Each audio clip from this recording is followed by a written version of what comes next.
नमस्कार, आप देख रहे हैं न्यूज ब्रॉडकास्ट 24। मैं हूं आपके साथ अंजू भाटी। गुरुग्राम के सेक्टर 109 की चिंटल पैराडिसो सोसाइटी मामले में आईआईटी दिल्ली और एसआईटी की रिपोर्ट के बाद बिल्डर और अन्य पर गिरफ्तारी की तलवार लटकने लगी है। जिला उपायुक्त की माने तो आईआईटी दिल्ली और एसआईटी दोनों इस अति गंभीर मामले की जांच में जुटे थे और दोनों की रिपोर्ट में सामने आया कि सोसाइटी का डी टावर रहने लायक नहीं है और ना ही उसकी मरम्मत की जा सकती है, लिहाजा टावर को जमींदोज कर दिया जाए, जिसको लेकर देर शाम जिला प्रशासन डी टावर को जमींदोज करने के आदेश जारी कर सकता है। यह कहना है गुरुग्राम के जिला उपायुक्त निशांत कुमार यादव का। वहीं डीसी गुरुग्राम की माने तो टावर को जमींदोज करने की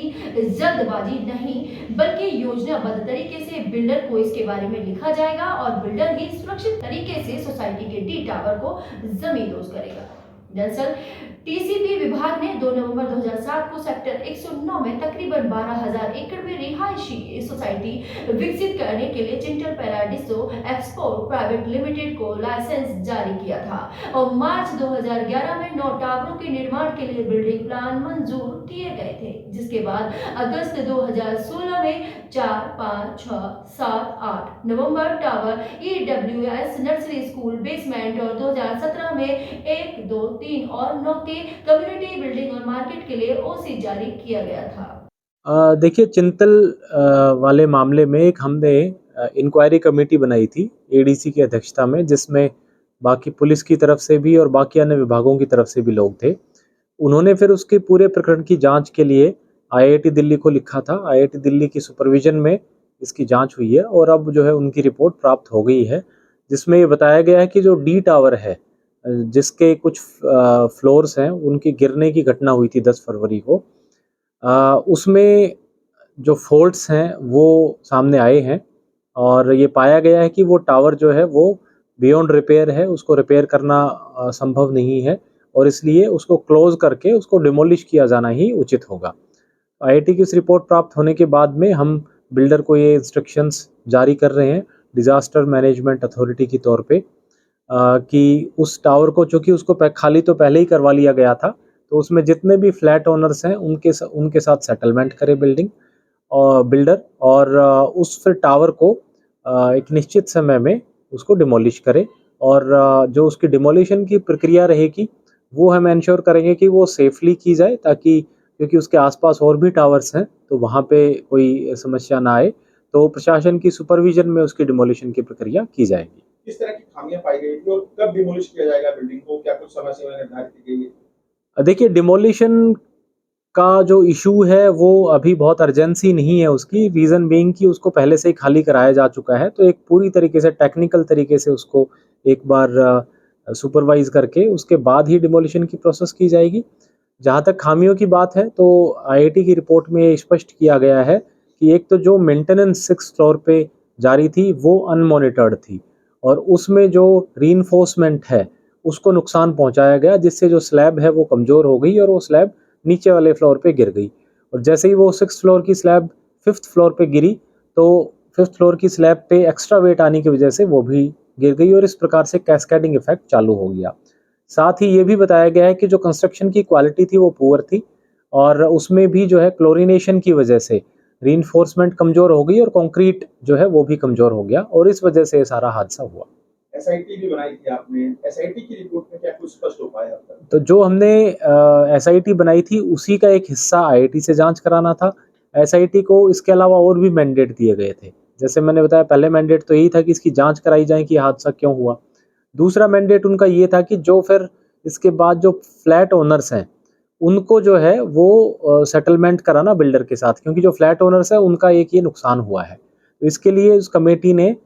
2 इंडिपेंडेंट वैल्यूएटर्स जो है उनको इवैल्यूएशन के पर्पज़ के लिए लगाया था कि इन फ्लैट्स की बाज़ारी कीमत आज की डेट में क्या है और वो जो है फ्लोर बाय फ्लोर, क्योंकि हर एक फ्लोर की अलग रेट है, तो इवैल्यूएशन करके इवैल्यूएशन रिपोर्ट भी हमारे पास आ गई है। अगर बिल्डर और फ्लैट ओनर्स किसी वजह से सेटलमेंट पे आपस में नहीं पहुंच पाते हैं तो हम ये जो वैल्यूएटर्स की जो रिपोर्ट है उसकी जो इवैल्यूएशन अमाउंट है उस पे हम बिल्डर को डायरेक्शन करेंगे कि वो फ्लैट ओनर्स को रिफंड करे उस रेट पे और वो भी जो इनकी कमेटी की जो रिपोर्ट आएगी उसका हिस्सा होगी। सर, सर आईआईटी की रिपोर्ट आ गई है, एसआईटी की रिपोर्ट आ गई है, बिल्डर के खिलाफ कब माकूल कार्रवाई की जाएगी? बिल्डर के खिलाफ एफआईआर जो है वो पुलिस ने दर्ज कर ली थी और पुलिस जो है वो जो हमारी कमेटी है एसआईटी है उसकी रिपोर्ट की प्रतीक्षा में थी कि एक बार उसमें एस्टेब्लिश हो जाए कि किसकी कमी है ताकि उसके खिलाफ कार्रवाई की जा सके। उसकी एक कॉपी हम कल जो है वो पुलिस को फॉरवर्ड कर देंगे ताकि नियमानुसार कार्रवाई कर लें। इसके अलावा माननीय उच्चतम न्यायालय में सुप्रीम कोर्ट में भी इसका केस चला हुआ है, इस रिपोर्ट को हम वहाँ भी प्रोड्यूस करेंगे। किस किस के खिलाफ ये मामला दर्ज किया गया था, कितने लोग इसमें आरोपी बनाए गए थे? इसकी एग्जैक्ट डिटेल्स एफआईआर की मेरे ख्याल से पुलिस से मिल पाएगी, बट जो डेवलपर है और उसके बाकी जो एसोसिएट्स हैं उनको इसका हिस्सा बनाया गया था। अच्छा सर, चिंटल्स के ई और एफ जो फ्लैट्स हैं सर, उनमें भी इस तरह की खामियां हैं,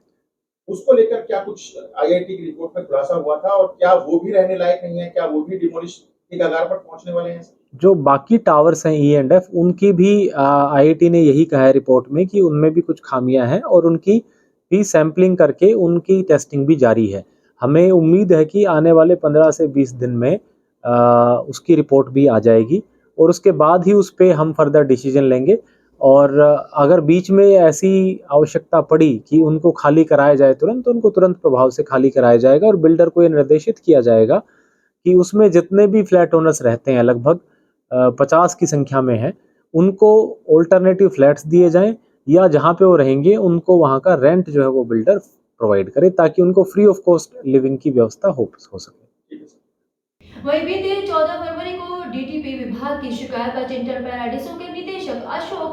सोलेमन, structural engineer Ajay Sahni, design सलाहकार कुंवर खालिद अहमद, आर्किटेक्ट अरविंद गुप्ता, आशीष जायसवाल, ठेकेदार भयाना बिल्डर और अन्य के खिलाफ बसघेड़ा थाने में दर्ज करवाई गई थी। जबकि एक अन्य शिकायत बसघेड़ा थाने में ही हादसे में मारी गई मृतक महिला के पति की शिकायत पर दर्ज किया गया था, जिसको लेकर जिला प्रशासन द्वारा एसआईटी का गठन किया गया था और एसआईटी ने भी इस मामले की रिपोर्ट डीसी गुरुग्राम को सौंप दी है। देश और दुनिया की तमाम बड़ी खबरों को जानने के लिए आप देखते रहिए न्यूज़ ब्रॉडकास्ट 24। नमस्कार।